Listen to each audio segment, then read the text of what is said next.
All right, where were we? It was Smackdown. Let's see. Edge. Cutting Edge. Edge welcomes the Cutting Edge, and Vicky was there. And Tony actually IM'd me during this match. He said, "Who's the chick in the wheelchair?" I said, "Vicky Guerrero." He goes, "Why is she in a wheelchair?" I said, "A wrestler hit her with a move." And he responded, "A move!" And that was the end of the conversation. Yep. So I don't know what that established, but it made me laugh. Anyway, Edge said he was going to end the streak, said he'd never lost Undertaker. And then Vicky said there would be more sadness for Taker tonight as the main event was Undertaker versus Edge in the Rated Army 3-on-1. Edge said he had sad news for another guest. He called out Ric Flair. So Edge said Flair had heard Shawn on Monday. He had to know that in 3 weeks the show was going to be stopped and no more jet flying, limousine riding. And Flair said, "No, my career will not end. I'll beat Shawn." And Edge said, "Sure, and perhaps there will be peace in the Middle East." He said, "Listen, the reason I want you out here is not to talk about you. I want to hear about The Undertaker. You lost to him at WrestleMania. How bad was it?" Flair said, "Bad." Exactly what he said. Yes, it hurt, he said. He basically cut a promo for The Undertaker about how he was going to beat up Edge. And then he cut a promo about how the Edge-Vicky relationship was a sham and a scam to enhance Edge's career. Ric Flair, the moral compass on relationships here in WWE. He calls it like he sees it. Yeah. So Vicky was appalled, and she signed Flair versus the Rated Army and Edge for next week, 3-on-1. Career not on the line. They're just going to break his bones, she said. Inside a steel cage as well. Yeah. So then Edge started saying "woo" repeatedly. He was almost as bad as Shawn. Flair slapped him. Vicky had to hold Edge back, which was classic. And Teddy was in the corner cackling. This was fun. This was, in fact, fun. Particularly, there were a couple of fun moments here. Vicky forgot her cue at some point, and so she just started screaming, "How dare you!" over and over again until it was finally her turn and everyone else shut up and she got to go. She told Ric Flair he had no common sense. That was great. As you noted, Vicky holding Edge back, holding up one hand, placing it in his chest, and this was enough. Yes. Because Edge is a heel and he doesn't really want to fight, you see. That's the comedy. That's great. And then also Edge getting in Ric Flair's face and going, "Woo." And this is great because it reminded me of that time Ric Flair had his road rage incident, and then Edge did a skit mocking this, Yes. which was the funniest thing ever done by a wrestler in a robe in a car on the side of a highway. So that made me smile. Jesse and Festus against Punk. Oh, I'm sorry. Jesse, Festus, and Punk against Miz, Morrison, and Chavo. Yes, more Punk and Chavo, goddammit. At least the end was Festus pinning Miz with the fallaway slam, so I don't know. The whole point of this show was a bunch of matches that meant nothing before and meant nothing after. Either guy or either team could have won. It wouldn't have mattered a goddamn thing. This was just put on TV to entertain us for 4 minutes. It happened. It was fine. There were some dives. I must point out that this was like a wrestling show with a writer's strike. Really, it was. Yeah. If you missed this show, you missed nothing. Absolutely nothing. Absolutely nothing. There was a point here where Jesse was in the ring, and Michael Cole actually said, "Jesse, one half of Jesse and Festus." Yeah. Yes, the first half, in fact. So thank you, Michael Cole, for letting us know that. Then we had a Michelle McCool Noble deal backstage, and I guess they just decided, well, this storyline is over. How do we wrap it up? I got an idea. Let's have Noble come out and just say it's over. That's what he did. Yep, he dumped her. He said, "I'm not a one-woman man. There's too much Jamie Noble to go around." She said, "Okay." Relationship over. Storyline ended. This was wacky. MVP and Batista for the U.S. title. I'll let you talk about this. I almost dozed off. They've had lots of matches before. It was indie-rific in that they just appeared to... It was like they had an idea to do something and they tried it and it didn't work. They kept going. It was long. This is a poor feud. Coach, I noticed during this match, he will go minutes at a time with just absolutely nothing to say. What a shocker. He is like myself, in fact, in that he has to struggle to think of something, then he says it and just wastes everyone's time. Yes. So, yes, it's me doing commentary on SmackDown. Oh, what happened? Then at the end, they finally started to counter each other's moves. The last 2 minutes were fine. And then Big Dave got counted out. He was too slow. He was too slow to get in the ring. And when we say too slow, he almost got into the ring like 9.5, and he had to stop himself because it was the finish. Yeah. So he did, in fact, look like a big, clumsy oaf here. And MVP escaped with his belt. It was a title match. You knew there would be a shitty finish, and they delivered. It did not matter. It was there. I've seen worse. Lord knows I've seen a lot better. Afterwards, they cut to a shot of Michael Cole. He was wearing a black suit and a pastel blue tie. Yeah. Phenomenal. Noble went into Vicky's dressing room and wanted a match with Palumbo. Vicky said, "Come on, he's beaten you twice. Don't you know he's bigger than you?"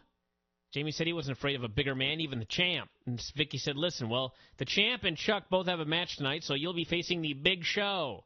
And then Jamie stormed out. Jamie Noble turned into Eric Young, the cowardly babyface, who was afraid of his fate.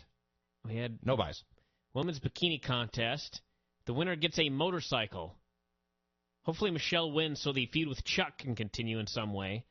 We had Michelle, Victoria, Maurice, Cherry, and Eve. I don't know. They all wear way more clothes than they normally do. And it's a very tame bikini contest. Maurice usually looks out of this world, and here she was hot, but I was not blown away. Wasn't really blown away by anybody here. They all stripped. Then there was a brawl. Maurice and Eve nearly killed each other. Yeah, Maurice and Eve, the two least trained participants, had a brawl that involved them falling out of the ring to the floor, and they both nearly died. Yeah, Michelle shoved Victoria, knocked her outside, and it was lame before, and it was even more lame when they had a fight. I will just go on record of saying I thought Cherry won. I've never seen a lamer. It was in HD, too. Yeah, and I agree with you in that. Well, it really stood out at the end. They always save the girl they want to be the star for the end. It was Michelle, and she had some energy, and she got out there, and the fans were like, "Yay. Yay, you're hot, but you are no more hot than the other four women, and I certainly don't care about you at all." Yeah, so whoop-de-fucking-do. Rave Jr. video package with dramatic music. He said when a man fell down, he had to get back up again, and if anybody should give that advice, it's Ray Jr. Kane and Chuck Palumbo. Yet another random, pointless match. They did big moves. It was better than Dave and MVP. God, yes. And then for God knows what reason, Kane pinned Chuck Palumbo with a chokeslam. Do not ask me why. I can't think of a good reason I either. have no idea what's going on. On this particular show, all I can say is, hey, they had a 6-minute match. They worked their asses off. I enjoyed it. Thank you, guys. Finish made no sense. Awesome show Mayweather package. Comments from Thomas Hitman Hearns, Michael Buffer, and Freddie Roach, of all people. We had Show and Noble. Show beat him up for a long time, and then Jamie kicked him in the balls for the DQ. Swear to God. The Big Show, on his way to the biggest match at WrestleMania with Floyd fucking Mayweather Jr., could not beat Jamie Noble on this Smackdown. Why? I don't know. I don't know. I cannot begin to hazard a guess as to why this was done. And then it gets worse. Show completely obliterated him afterwards. Yeah. He punched him in the gut numerous times until Jamie bled from the mouth, coughing, drooling, dying, and but pinning him. That was too much, apparently, for these bookers. I can't have that. No. You got to protect Jamie Noble somehow. I don't know why. I don't know what.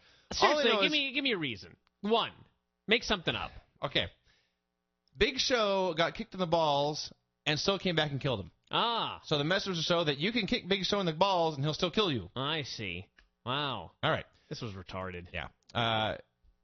Big Show must love this. I don't know who pitched it to him. Big Show, you're going to come back to have a match with Floyd Mayweather. So to build you up with this, we're going to have you fight the smallest men on our roster. Yeah. You're going to face men who weigh 40% of you every week, and you're going to squash them every week. And I bet he said, cool. That sounds like fun. He cut a fun promo afterwards saying he was going to beat up Floyd in his career and that sort of thing. And how was that? Then we had Edge in the Rated Army versus The Undertaker. Handicap match. Taker destroyed the Geeks early, and Edge refused to tag in, and then finally he did and was immediately attacked, so he tagged back out. And finally, Undertaker made his big comeback and went for the Goga-Plata. But, of course, when doing that move, he's on his back, vulnerable. So, once again, the Army broke it up. What a shitty move. It's so shitty in every conceivable way. I will say... It's not over. No, I disagree, because when he grabbed Edge's arm and he placed his shit across Edge's neck, people recognized it and they cheered. Really? So Wow. after 2 or 3 months of this shit, he has, in fact, gotten it established. People recognize it now. They know what he's doing when he goes for it. So I will give him credit for that. I still don't think they care. In fact, Taker hit the double chokeslam on both guys and turned around and was speared for the clean pin. One spear put down Undertaker for the pin. And I thought, right there, Edge got the spear more over in 1 second then Undertaker has gotten the fucking Gogaplot over in the last 30 days. True that. He beat a star with his move. That move is now over. Undertaker has beaten fat fucks and geeks with his move. Correct. And you wonder why nobody gives a shit. Plus, every time he puts it on, he gets beaten because he's on his back in a vulnerable position. Jesus Christ. This move is a failure. And speaking of failures, I must now go to the commentators. Taker was beating up one of the geeks, Zach or Kurt, I forget which one, and he wanted to fight Edge. So he threw the geek into his corner. Michael Cole says, there you see Undertaker showing off his strength and power in the face of Edge. And I thought, no, you geek, he wants Edge to tag in. And Coach said, no, he wants Edge to tag in. And I thought, Jesus Christ, I'm on the same wavelength as Coach, and we're both superior to Michael Cole. So I thought, wow, Coach is a better announcer than Cole. Who knew? But I was mistaken. Because later, Coach referenced the New York Giants. He said, nobody thought the New York Giants would beat the Patriots, and they did. Well, no one thinks Edge can beat Undertaker. Maybe Edge will be the Giants of 2008. Note to Coach. The New York Giants are the Giants of 2008. Thank you. What? Well, they are. The Giants of 2008 are the Giants. That was this year. He's just making a comparison. A shitty one. But what was shitty about it? The fact that the title of the Giants of 2008 is already taken. It's been claimed. It was by the Giants. So you can't make a comparison to pro wrestling? No. My point is the use of words he used. He didn't say Edge. If he had said the Giants beat the Patriots, maybe Edge will beat the Undertaker. Okay. No, he said Edge would be the Giants of 2008. As if this colossal Super Bowl upset had happened years and years and years ago. No, it was this year. It was in 2008. This is up there with the haze. I can't imagine this causing you such consternation. I don't know what to tell you. It does. It's factually wrong. That annoys me. Facts are important. Taker's comeback was fun. It was a fine ending to an average show. There's your review. Perhaps he will be the Giants of 2008. No, he won't. He can't. It's impossible. Kids, I can't take any more of this bullshit. I'm going to play one more song, and then we're going to end this. I'm not going to play a song. And I hope it has something to do with the Giants being the Patriots of 2008 or some such bullshit. Where are we here? I'm loading up the Dropboard Live. It would like if okay, shut up, you. If Wade Keller moved to Linwood and declared himself the Brian Alvarez of Linwood, no, ropes. That's you. You're the Brian Alvarez of Linwood. I did like he signed the fan. It would annoy me said, just as much as that happened. Shake them ropes. For the last video tonight. Think about it. Never got to see Dave shake the ropes. That should be a shirt. You can hear him in the middle of this song. I like it when you shake them ropes. Shake them ropes. Show me what you're working with. Shake them ropes. Vince is doing a Craig and leaving as we speak. I came here with my dick in my hand. And he's missing the best song on the show. Kick him in the ass. Be cool. Shake them ropes. Watch yourself. Shake them ropes. Show me what you're working with. Shake them ropes. This song will never be topped. Shake them ropes. Anybody who thinks that we're bad on this show as far as being good radio hosts, you ain't seen nothing yet. There you go, kids. We'll talk to you tomorrow with a review of Tulalip Championship Wrestling's World Title Tournament and some other pay-per-view as well. I don't remember. So we'll talk to you then.